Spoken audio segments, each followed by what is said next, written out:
Salut YouTube. Bon, aujourd'hui, on va parler d'un homme que peu connaissent, un Thaïlandais discret, rarement présent dans les médias, mais pourtant, c'est le Thaïlandais le plus riche. Il est à la tête d'un empire mondial, c'est Shalom Yodiwa. Alors, son nom n'est pas forcément médiatique, mais pourtant, sa fortune est mondiale. Comme je vous disais, c'est le Thaïlandais le plus riche du monde, et ça grâce à une boisson que tout le monde connaît, Red Bull. Mais qui est-il?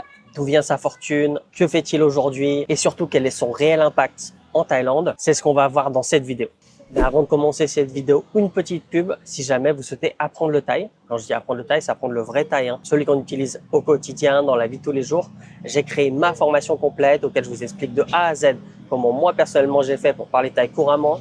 Donc vous pouvez le voir à travers mes micro-trottoirs ou mes interviews 100% en thaï. Je vous mets le lien dans la description et si jamais vous avez des questions au sujet de la Thaïlande, j'ai créé des appels personnalisés. On passe 1 heure ensemble, que ce soit par téléphone ou par visio. Et je réponds à toutes vos questions. Encore une fois, tout est dans la description. Alors, fin de cette petite pub, on retourne sur le sujet de cette vidéo. Déjà, pour comprendre Shalom Yodiwa, il faut d'abord parler de son père, Shaleo Yodiwa. Alors, Shaleo, lui, est né dans une famille modeste, d'origine chinoise, comme beaucoup de Thaïlandais, et également beaucoup d'entrepreneurs du XXe siècle. Il commence sa carrière comme simple employé dans l'industrie pharmaceutique. Et c'est dans les années 70 qu'il développe un produit destiné aux ouvriers, aux chauffeurs de camions et aux travailleurs. Ce produit-là, c'est une boisson énergétique qu'on appelle Krating Deng.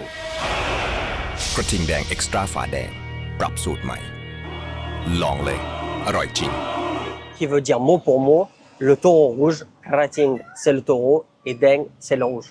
Alors à l'époque, ce produit-là, il n'est pas bourré de marketing comme on peut le connaître aujourd'hui sous le nom de Red Bull. C'est vraiment une boisson fonctionnelle, locale, très loin de ce que Red Bull représente. Et c'est seulement vers les années 80 que tout va changer. En fait, Shaleo va rencontrer un Autrichien qui s'appelle Dietrich Mateschitz.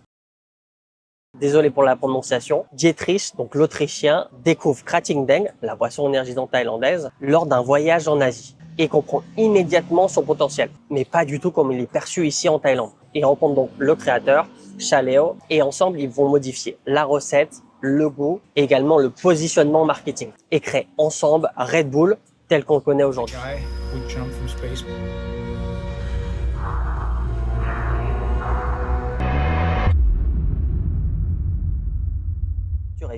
La structure est extrêmement simple, comme on la connaît ici en Thaïlande. 51% des parts vont pour le Thaïlandais, Krating Deng, et les 49 autres vont pour l'Autrichien. À ce moment-là, Red Bull devient donc bien plus qu'une boisson, c'est une vraie marque associée au sport extrême, à la performance et à la jeunesse. Et Shalom, donc son fils, lui prend progressivement des responsabilités stratégiques pour la marque et le groupe familial. Et contrairement à d'autres milliardaires, Shalom, lui, est extrêmement discret. D'ailleurs, je pense que beaucoup d'entre vous ignoraient son nom et pourtant Red Bull, vous connaissez tous. On va retrouver peu d'interviews, peu de photos, aucune exposition volontaire sur les réseaux sociaux. Il n'est pas le visage public de Red Bull, mais l'un des piliers financiers et également décisionnaires de la marque. Concernant son père, Shalea, il décédera en 2012. Shalom, lui, deviendra l'un des principaux représentants de la fortune familiale aux côtés de ses frères et sœurs. Aujourd'hui, la famille Yodiwa contrôle l'une des marques les plus rentables du monde, vendue dans plus de 170 pays. La fortune de Shalom Yodiwa, également de sa famille, est estimée à plus de 40 milliards de dollars. Il est donc l'homme le plus riche de Thaïlande,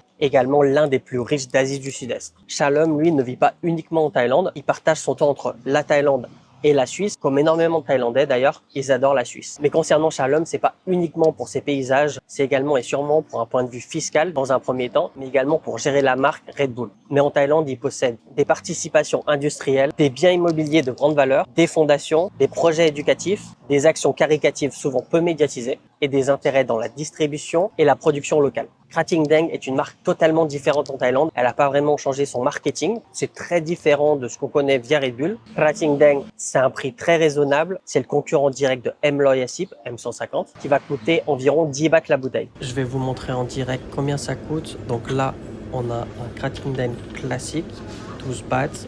On a celui-là également au même prix, ça fait environ 33 centimes. Et là, on est en version soda à 20 bahts, soit environ 50 centimes. Et ça, même si on peut retrouver le Red Bull européen ici en Thaïlande, mais qui est vendu très très cher. Contrairement au Red Bull qu'on connaît en Europe, lui à 75 bahts, ça fait environ 2 euros.